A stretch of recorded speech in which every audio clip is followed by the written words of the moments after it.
welcome back to my channel. I'm Maddie and this is my cozy corner. Today I thought we would try a fall craft that you can do with things you have around your home. It doesn't seem too complicated. It's been all over my Pinterest and my TikTok. You guys have probably seen it too. It seems pretty sustainable and you can use things you already have, especially if you're a crafter.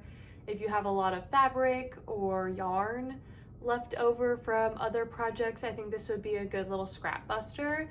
Doesn't require any sewing or crocheting really.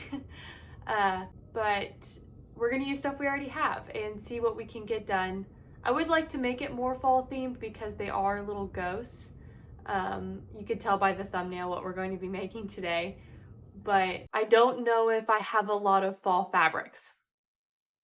But I kind of just want to use what I have. You could probably, if you don't sew or crochet or anything like that at home, you can always go to Goodwill or Salvation Army or something where you can buy old sheets, t-shirts, plaid shirts, and you can just cut them up. Old t-shirts you have already, cut those up and make them into fabric to use, because really you just need fabric, something to fill with. So I have polyfill. But you can use yarn, other scraps of t-shirts, whatever. Thread or yarn to tie the head of the ghost. I'm going to use Sharpies for the eye. You could use felt to make the eyes. You could get really creative buttons. And then obviously a thread to actually attach them to. I am going to hopefully hang them around here somewhere, but I feel like it'll be a really fast and easy project to do. So I will take you guys along with me. We will go to my craft room and work on this together. Okay guys, we're up in my craft room now. I'm going to look through my bag of scraps and we're going to see if I can find anything. The scraps don't all have to be the same size. You probably do want some uniformity between them. I do have these rulers that are already like perfect square. So I think this is a 6 by inch by 6 by inch square that you can get these on Amazon. You can use these to make them all the same size for some uniformity, and these are easier than having to like take your tape measure, mark them out, and cut them out that way. I'm gonna have to see what I have first, but I'll probably use this size, do kind of a trial run, and then if that ghost is a little smaller than I like, then I can move up to like my 6 by 6. Okay, so I went through my stash and found some good stuff. I don't have a lot of fall colors, which I was expecting. I've been doing a lot of spring and summer sewing, so I wasn't really expecting to have a lot of fall colors in here. But I did find some that looked like they were more antique fabrics that I thought would still look nice. And if they don't look nice together, it's really no big deal. I have some extra pieces on the side that I can kind of fill in as needed. I also have a lot of lace or like tablecloths, old curtains, table runners, stuff like that, that I think would also look really nice.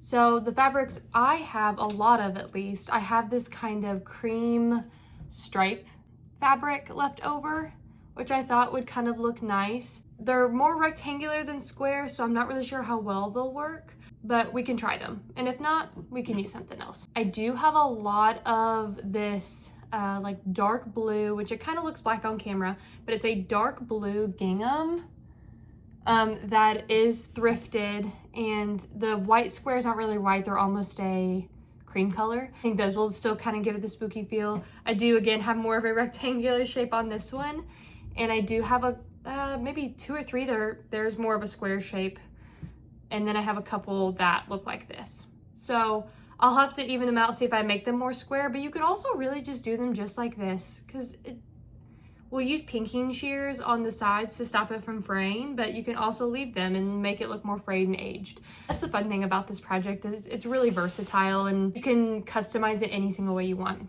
I do have a couple others, like I have this one denim style, but I wasn't really sure how well it would look. I also have a red gingham, but again, I thought this was maybe going a little too picnicky, too summery.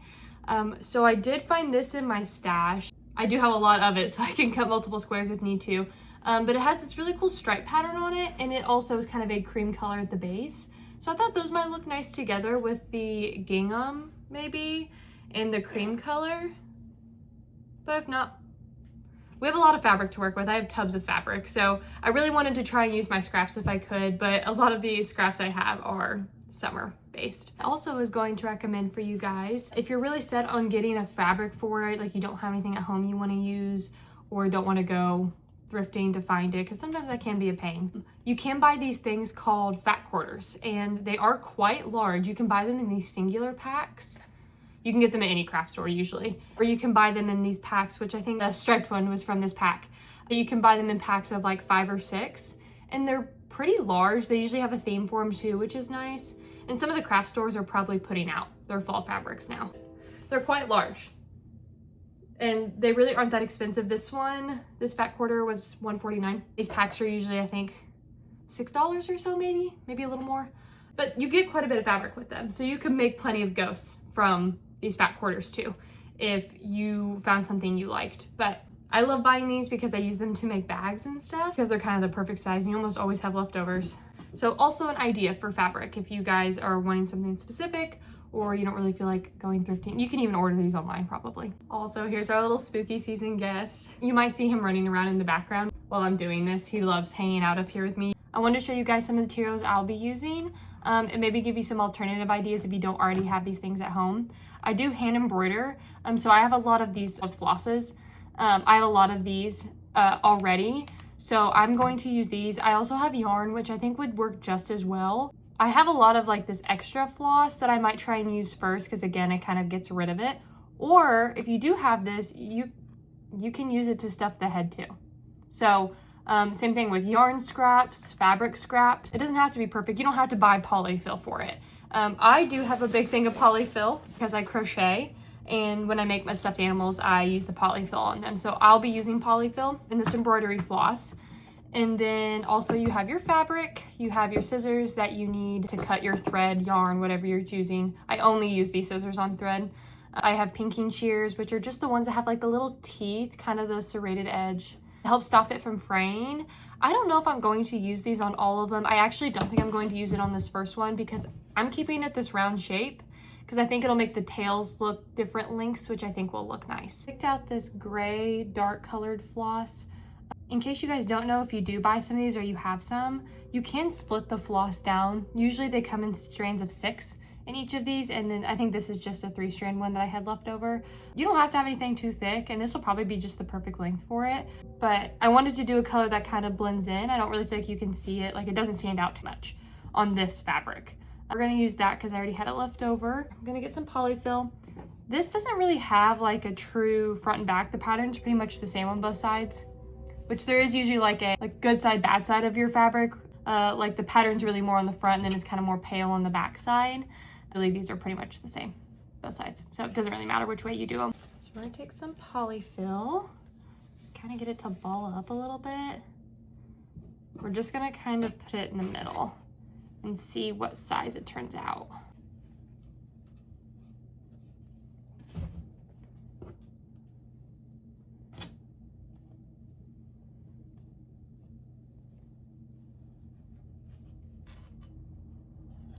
I'm just going to tie a knot so I don't have to hold it together while I tie this thread around it.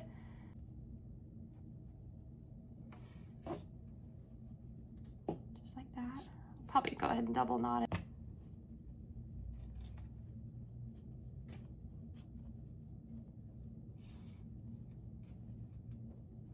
Okay, it's kind of loose right now, but that's okay because I'm going to take this thread and kind of wrap it around. I'm gonna kind of tuck this thread up here on the top so it doesn't get in my way. I'm gonna tie this around the neck. You can kind of see how it's making it tighter. And I'm gonna leave a little bit of a tail so I can tie it again with the other piece. Take the other piece, same thing. I'm gonna go the opposite direction.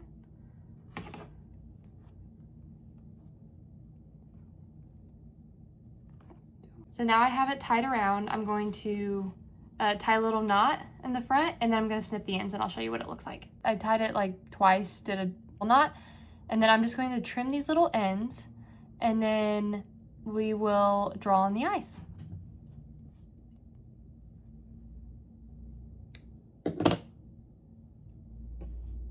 And there it is. Super simple. I kind of like that these are laying in different ways, and I didn't really have to cut it, which makes it really simple.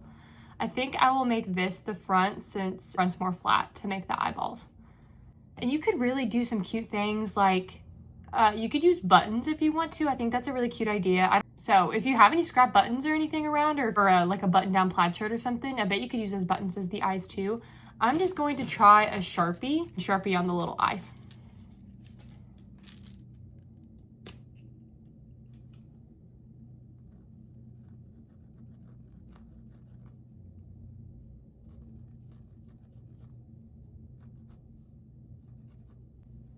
There's his little eyes, our little ghost.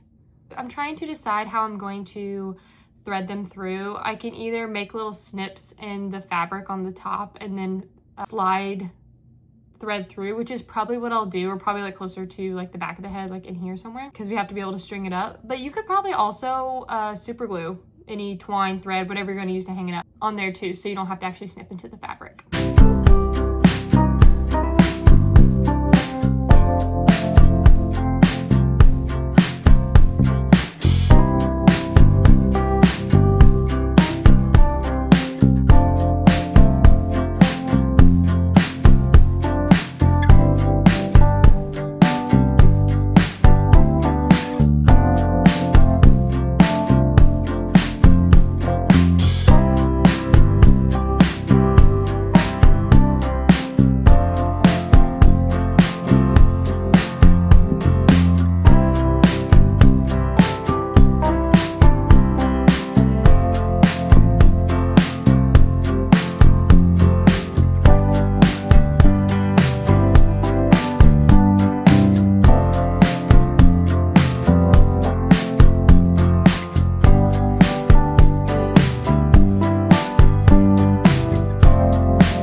If you choose not to use your pinking shears, which I haven't, these will naturally fray on the sides, which is completely fine. I think it gives it more of a spooky look, which is what I'm going for.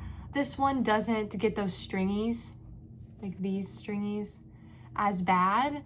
Might be a little bothersome for some. It really depends on the fabric you use. I think I bought these on Amazon, and they do have ones with different patterns on them too.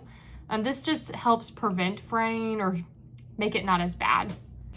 This one is likely going to be a little bit smaller. This is one of the smaller pieces of fabric I've used so far, but I think it'll be fun to have them all different kind of sizes. You can always trim these after too. After you like kind of tie their heads together and put them on, you can always trim them more. So this is just supposed to be a fun, easy project. You don't really have to think too hard on it. And again, it's kind of a good scrap buster. So if you use the floss, it's kind of hard to get it like super tight on your first round, which is fine because I tighten it as I turn it. It can cause some of the floss to bunch a little bit. I wouldn't worry about it. It's really not that noticeable.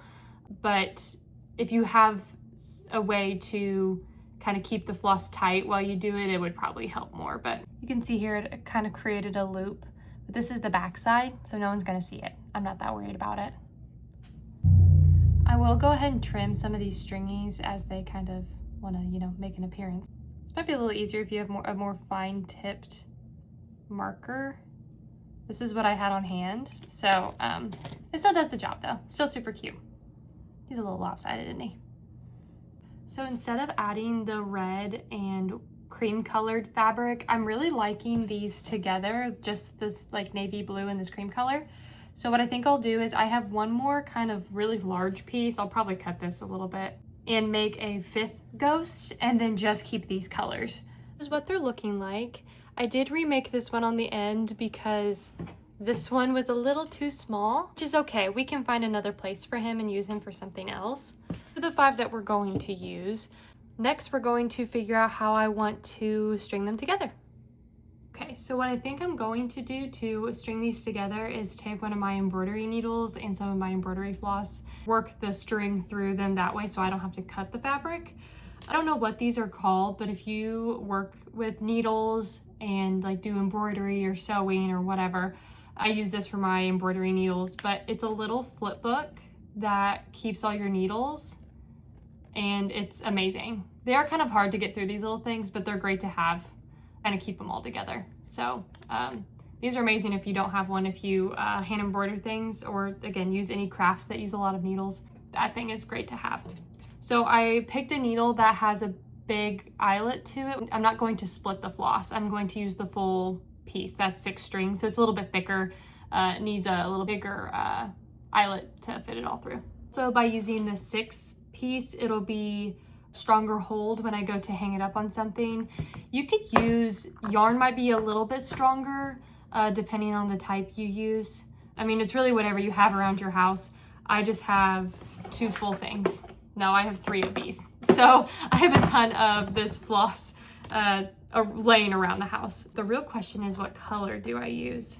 I might use more of a cream color. I kind of like this color. I don't know if you can see it. That might look nice against it and kind of, well, that's kind of dark though, isn't it? I don't want to use stark white. I think that might look a little strange, but I don't really have, I have some like orangey colors, but that might look a little, well, that might look fun. Maybe we'll do the orange or this kind of copper color. Okay, maybe we'll do this one. I think this will look nice. So I'm going to get a pretty long piece for this. I'm not really sure. I think I might hang it up downstairs by my, I have a shelf that's behind my cozy corner, my reading chair. Even though I'm not really decorating for spooky season yet, I do try to wait until September or so to decorate, but I have really been in the fall funsies recently. What's your guys' favorite fall movie? I think my favorite fall movie is either the Halloween Town series, the OG ones, or I watched Practical Magic for the first time with my best friend Natalie a year or 2 ago maybe, which is very surprising because it's up my alley of a movie. So I'm very much looking forward to seeing the second one. I'm seeing it the weekend it comes out with my mom and my sister-in-law, and I'm so excited. So tell me in the comments what's your favorite Halloween movie, or any that you suggest. I love a cozy, spooky movie. I'm not really good about scary movies. I wish I liked them more than I do, but okay. So I have my needle threaded. I'm not going to tie a knot on this yet because I need to adjust it and be able to pull it through. And if I tie a knot on the end, then I won't have anything to hang it up with. I'm going to do it like you kind of see them up here. So this plaid color, tan, in that order. I'm just gonna start on one side. I'm probably going to try and do it kind of in the back of their heads. You don't wanna do it probably like right on top. I don't really think you wanna see it that closely, but I'm really just going to, I don't know if you can see that, but then stick it through there and then just pull. And I'm gonna leave myself a pretty good tail, but I'll be able to kind of adjust the length of it as I pull it through. So I have them all threaded through on the back. I kind of adjust them so I can pull them apart even while they're up on the shelf or wherever you decide to put them. And then I can just pull the string, pull them closer together, kind of even out the string. So I'll probably adjust these more once I hang them up to get them kind of exactly where I want them. And then I can either knot them or whatever I want to do. Look how cute those turned out. And it really didn't take very long at all. The next step will be to find wherever I want to hang them, which I think might be downstairs. I'm gonna tape them up there. They're really not that heavy either, which is nice. But I might end up making longer ones to put on my bookshelf. I will show you guys them once I get them all hung up.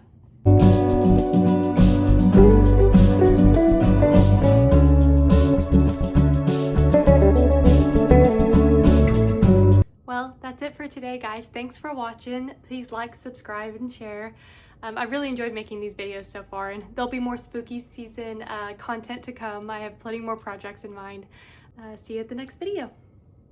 You see Binks in the background.